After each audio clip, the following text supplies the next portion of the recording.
بسم اللہ الرحمن الرحیم. گلزار اردو 11ویں جماعت کے لیے فاقے میں روزہ ایک چیپٹر ہے. فاقے میں روزہ، فاقے کا روزہ، فاقے میں روزہ، اس کا پارٹ 3 ہم پڑھیں گے. پارٹ 1 پارٹ 2 ہم پڑھ چکے ہیں اور پارٹ 3 میں اس کا خلاصہ پڑھیں گے. مصنف کا نام ہے خواجہ حسن نظامی اور ماخوذ ہے بیگمات کے آنسو. خواجہ حسن نظامی مصنف ہیں اور ماخوذ ہے یہ بیگمات کے آنسو سے. فاقے میں روزہ، دراصل یہ جو قصہ ہے اس زمانے کا ہے جب بہادر شاہ ظفر ہندوستان کے حکمران تھے. بہادر شاہ ظفر جو ہے یہ ہندوستان کے آخری حکمران تھے مغل خاندان میں سے، اور دارالحکومت دہلی میں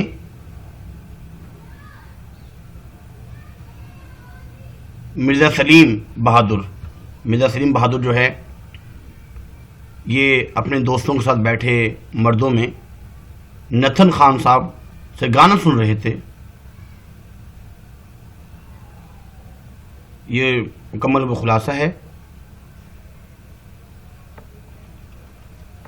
ایک بات ذہن نشین کروانی تھی، وہ یہ کہ الحمدللہ اردو کے کافی لیکچر جو ہیں وہ ہو چکے ہیں. جیسے فاقے میں روزہ پارٹ 1، اس میں ہم نے خواجہ حسن نظامی کے بارے میں اور بلند خوانی کی تھی. ایسے زبان گویا، قومی اتفاق، اس کے علاوہ میدان جنگ، زیور کا ڈبہ، بابا نور، حمد، نعت، قومی اتفاق کا پارٹ 2، رہے نام اللہ کا، اور جتنی بھی غزلیات ہیں، نظمیں ہیں، ان کا مرکزی خیال. تقریباً 65 ویڈیو ہیں اس میں، اور پوری بک ہی کی ہیں ایک کا دکا کے علاوہ.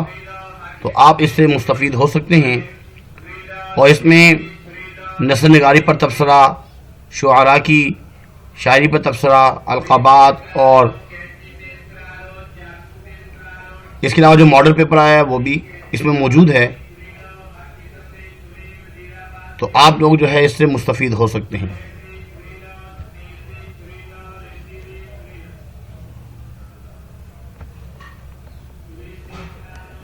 اس میں چیز بتائی جا رہی تھی،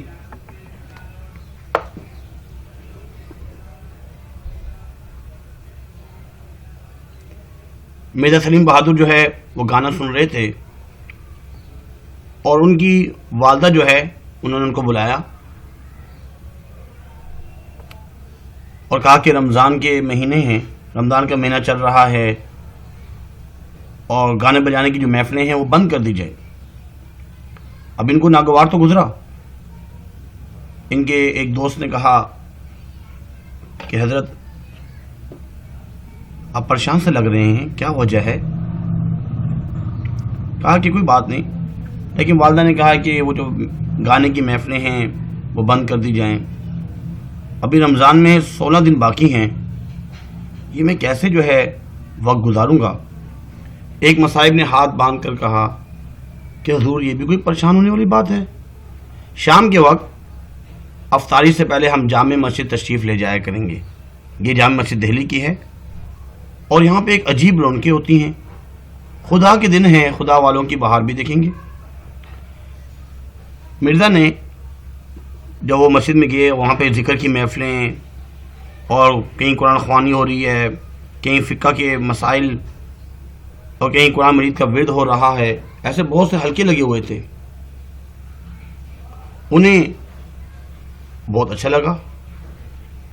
مرزا سلیم بہادر وہ تو شان و شوکت کے ساتھ رہ رہے تھے، اور ان کا ایک بھانجا ہے جن کا نام ہے مرزا شہزور، وہ بھی اکثر ان کے ساتھ رہا کرتے تھے. ایک مرتبہ جب انگریزوں نے 1857 میں آ کر دہلی پر حکومت کی اور اپنا قبضہ جما لیا اور حکومت کرنا شروع کر دی، اس وقت شاہی خاندان کو اپنی جانیں بچانا جو ہے مشکل ہو گئی، اور دہلی جو ہے زیر و زبر ہو گیا، قلعہ جو ہے وہ برباد ہو گیا۔ شاہی قلعہ جو ہے یہ اس کی شان و شوکت تھی، اس کو یہ برباد ہو گیا، امیروں کو پھانسیاں مل گئیں، گھر اجڑ گئے، اور بہت سی جو بیگمات ہیں وہ نوکری کرنے پڑی، ماما گیری کرنے لگیں، اور مسلمانوں کی سب شان و شوکت جو ہے وہ تاراج ہو گئی۔ اور بہادر شاہ ظفر جو ہے ان پر سب کا سہارا تھا، وہ بھی قلعہ چھوڑ کے بھاگے۔ تو یہ جو ہے اپنا قصہ سنا رہے ہیں مرزا شیر زور۔ ان کی ایک مرتبہ ملاقات ہوتی ہے خواجہ حسن نظامی کسی مسجد میں، غالباً دہلی کی مسجد میں، تو یہ اپنا جو ہے غدر کا زمانے کا قصہ سنا رہے ہیں، جس سے خواجہ حسن نظامی کی آنکھوں میں آنسو آ گئے، اور انہوں نے بیگمات کی آنسو جو کتاب لکھی اس میں اس پورے واقعے کو نقل کیا ہے۔ وہ فرماتے ہیں ایک تو وہ زمانہ تھا جب عیش و عشرت کے ساتھ زندگی بسر ہو رہی تھی، کیونکہ یہ اپنے ماموں کے ساتھ بھی کافی عرصہ رہے، مرزا سلیم بہادر کے ساتھ، اور جب انہوں نے دیکھا کہ بہادر شاہ ظفر جو ہے ان کا بھی سہارا باقی نہیں رہا، اور وہ قلعہ چھوڑ کے چلے گئے ہیں، اور انہوں نے ان کو قید کر دیا اور رنگون میں ان کو قید رکھا، اس وقت وہ فرماتے ہیں کہ میں اپنی بوڑھی والدہ کو اور ایک کم سن بہن اور بیوی جو کہ بیمار تھی ان کو گھر سے میں جو نا لے کر نکلا، اور بتانا چاہ رہے ہیں کہ یہ سر سنا رہے ہیں ان کو کہ جب میں جو ہے نا ان کو لے کر نکلا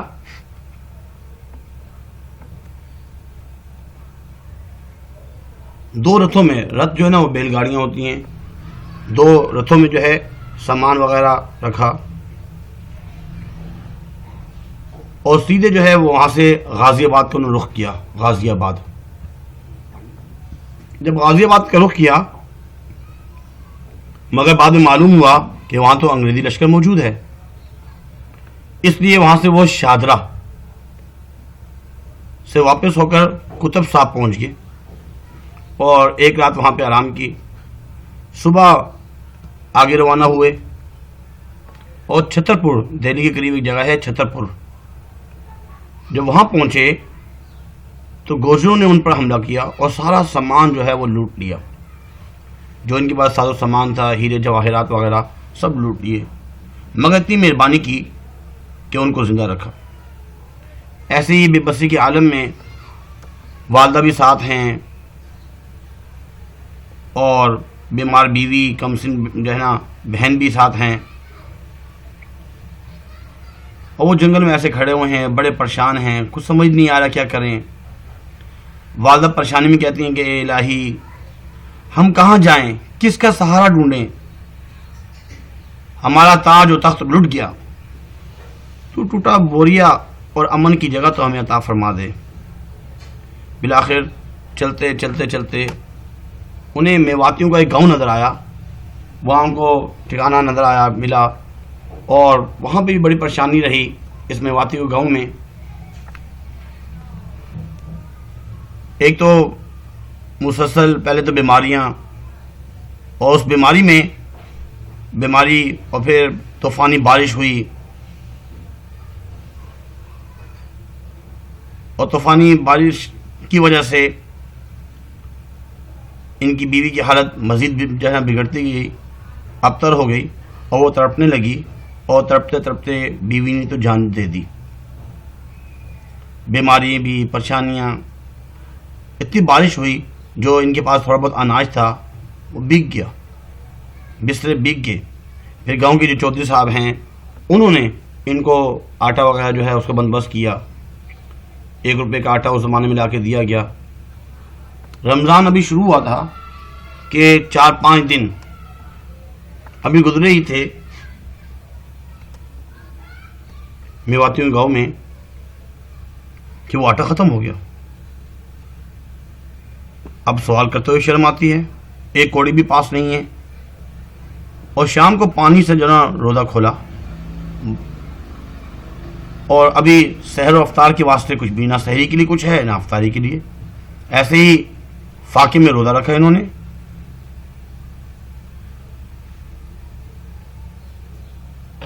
اور انہوں نے جو ہے بڑی مشکل سے فاقے میں روزے رکھے, روزے گزارے. پھر ایک دن چودھری صاحب کے یہاں سے کچھ میٹھے چاول, دودھ وغیرہ, کچھ نیاز وغیرہ آئی, اور 5 روپے زکوٰۃ کی رقم بھی آئی. تو مرزا شہزور بڑے خوشی سے جب والدہ کے پاس لے کے جاتے ہیں, والدہ بہت پریشان ہوتی ہیں اور فرماتی ہیں کہ تف ہو تم پر. ان کے بدن پر جو ہے آگ لگ گئی قسم کی, کہ شاہی خاندان کی نسبت سے زکوٰۃ لینا انہیں گوارا نہ تھا, مگر تھوڑی دیر جو ہے انہوں نے سوچا کہ تقدیر کا یہی فیصلہ ہے, اسے قبول کر لیا. اور 5 روپے جو زکوٰۃ میں رقم ملی تھی اس کا آٹا منگوایا, اور جس سے رمضان جو ہے وہ تو اچھے طریقے سے بسر ہو گیا. اس کے بعد 6 مہینے جو ہے اسی گاؤں میں رہے. پھر وہ دہلی آ گئے. جب دہلی پہنچے تو وہاں پہ والدہ کا بھی انتقال ہو گیا. دہلی میں والدہ کا بھی انتقال ہو گیا. بڑے پریشان ہوئے. اس کے بعد بہن کی شادی کر دی گئی, اور انگریزوں کی طرف سے, انگریزی کو جو ہے سرکار گورنمنٹ وغیرہ, ان کی طرف سے ان کو 5 روپے پینشن جو ہے مقرر ہوئی, اور بڑی مشکل کے ساتھ جو ہے نا گزر اوقات ہونے لگی. یہ اس کا خلاصہ ہے. خلاصہ جو ہے اس میں سے آپ جو ہے یاد کر سکتے ہیں, لکھ سکتے ہیں, اور پیپر میں خلاصہ اس کا آئے گا انشاءاللہ. یہ خلاصہ لکھنا ہوگا.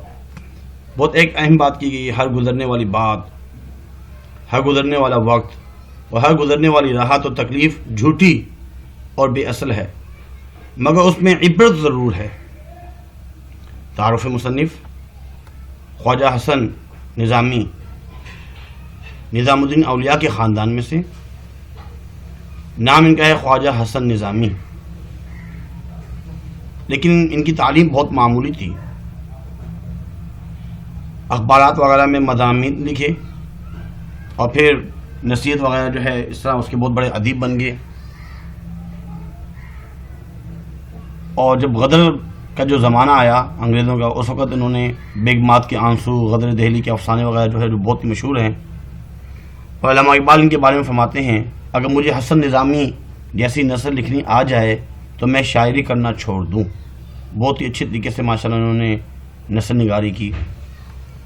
اس کے بعد یہ جو ہے ذہنی خاکہ ہے کس طریقے سے مرزا سلیم جو ہے, مرزا سلیم بہادر, گانے بجانے کی محفلیں, پھر پریشان ہوئے, والدہ نے منع کر دیا, احباب نے مشورہ دیا, پریشان ہونے کی ضرورت نہیں ہے, جامع مسجد دہلی کی وہاں جائیں گے, وہاں کا حال دیکھا تو مرزا شہزور جو ہے ان کے ساتھ رہا کرتے تھے, ان کے بھانجے ہیں. اور یہ جو ہے خواجہ حسن نظامی ان کو اپنی داستان سنا رہے ہیں کہ کس طریقے سے بڑی مشکلات کے ساتھ ہم جب وہاں پہنچے, اور ہمارا جو ہے چھترپور کے قریب سارا سامان بھی لٹ گیا. جنگل بیاباں میں سے ہوتے ہوئے ہم میوات کی طرف ہم نے ہجرت کی, اور وہاں پہ کچھ عرصہ رہے ہم لوگ. اور پھر وہاں پہ فاقے میں یہ نوبت آ گئی کہ فاقے میں روزہ رکھنا پڑا. اور والدہ نے غیرت بھی دلائی کہ تم خوش ہو رہے ہو تو زکوٰۃ کے پیسوں سے. اور وہیں پہ جو ہے ان کی بیوی کا بھی انتقال ہو چکا تھا, بہن بھی ساتھ تھی کم سن. اور جب وہ دہلی واپس آئے وہاں پہ والدہ کا بھی انتقال ہوا, اور بہن کی شادی کروا دی گئی, اور حکومت کی طرف سے, گورنمنٹ کی طرف سے 5 روپے ان کو پینشن ملنا شروع ہو گئی, اور اپنا خوشی سے گزر اوقات کرتے رہے. یہ اس کا جو ہے خلاصہ تھا. سوال جواب جو ہے ہم نے پارٹ 2 میں بتا دیے ہیں, آپ وہاں سے بھی اس کو دیکھ سکتے ہیں. اور جو اس کے MCQs ہیں وہ بھی پارٹ 2 میں ہم نے بتا دیے ہیں, اس میں سے بھی دیکھے جا سکتے ہیں. آج کے لیے اتنا ہی کافی ہے. امید ہے کہ آپ نے چینل سبسکرائب کیا ہوگا. اگر نہیں کیا برائے مہربانی سبسکرائب کر لیجئے, تاکہ بر وقت جو ہے آپ کو اردو اور اسلامیات کی جو ہے ویڈیو جیسی اپلوڈ ہوں آپ تک پہنچ سکیں. اور آگے شیئر بھی کیجئے، کمنٹس بھی کر سکتے ہیں، کیونکہ وقت کم ہوتا ہے، مکمل جس طرح تفصیل سے پڑھانا مشکل ہوتا ہے۔ آج کے لیے اتنا ہی کافی ہے، اپنا خیال رکھیے گا۔ اللہ حافظ، وما علینا الا البلاغ المبین۔ جزاکم اللہ خیر، فاحسن الجزاء۔